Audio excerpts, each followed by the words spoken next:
बिस्मिल्लाहिर्रहमानिर्रहीम। सामीन, अक्सर लोग ये सवाल पूछते रहते हैं व्हाट्सअप के ज़रिए और दीगर फ़ोन कॉल के ज़रिए कि नमाज में बुरे ख़यालात आते हैं या नमाज में ख़यालात आते हैं, तो इसके बारे में क्या किया जाए। सबसे पहले तो याद रखें कि ख़यालात का आना ये इंसान के इख्तियार में नहीं है। ख़यालात का आना ये इंसान के बस की बात नहीं है। वो ख़ुद ब खुद आ जाते हैं और बिलख़ुसूस नमाज की हालत में शैतान की दखल अंदाज़ी से ये चीज़ें इंसान के ज़हन में आती रहती हैं, इंसान उनके बारे में सोचता रहता है। हत्ता कि बाज़ औक़ात नौबत यहाँ तक आ जाती है कि इंसान को ये पता ही नहीं चलता कि मैं इस वक़्त नमाज की कौन सी रकात पढ़ रहा हूँ। तो अगर आपको भी ख़यालात आते हैं नमाज में या बुरे ख़यालात आते हैं, तो उसके लिए उलमाए कराम ने हल ये लिखा है कि जब आप नमाज पढ़ रहे हों, क़याम की हालत में हों, तो ज़ाहिर है कि आप सूरह फ़ातिहा पढ़ेंगे या कोई सूरत पढ़ेंगे।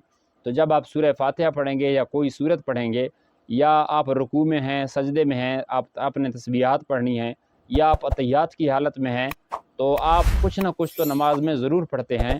तो जो भी चीज़ आप पढ़ रहे हों, तो उसको कुछ आवाज़ से पढ़ें, थोड़ी बहुत आवाज़ से पढ़ें, ताकि वो आवाज़ आपको ख़ुद को सुनाई दे। मसलन अगर आप क़याम की हालत में हैं, तो आप सूरह फ़ातिहा को थोड़ी आवाज़ से पढ़ें, वो आवाज़ आपको सुनाई दे।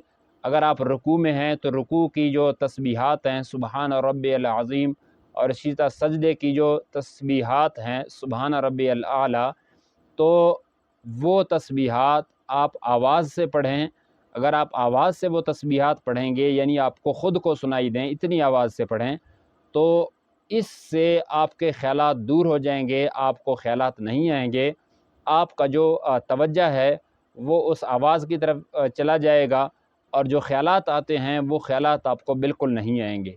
तो ये एक नुस्ख़ा है जो उलमाए कराम ने उन लोगों के लिए लिखा है जो अक्सर ये सवाल पूछते हैं कि हमें नमाज में ख़यालात आते हैं या बुरे ख़यालात आते हैं। तो आप अपनी क़िरात को, या आप अपनी तस्बीहात को, या आप अतहियात और दुरूद शरीफ को बक़द्रे आवाज़ से पढ़ें, इतनी आवाज़ से कि वो आवाज़ आपको सुनाई दे। तो इंशाअल्लाहुल अज़ीज़ इस वजह से, इसको इख्तियार करने की वजह से, इस अमल को करने की वजह से आपको बुरे ख़यालात या किसी भी किस्म के ख़यालात इंशाअल्लाहुल अज़ीज़ आपको नहीं आएंगे। अगर आपको ये मालूमात नमाज से मुतल्लिक़ अच्छी लगें, तो हमारे चैनल को सब्सक्राइब करना और इस वीडियो को या इस पैगाम को आगे पहुँचाना बिल्कुल ना भूलें।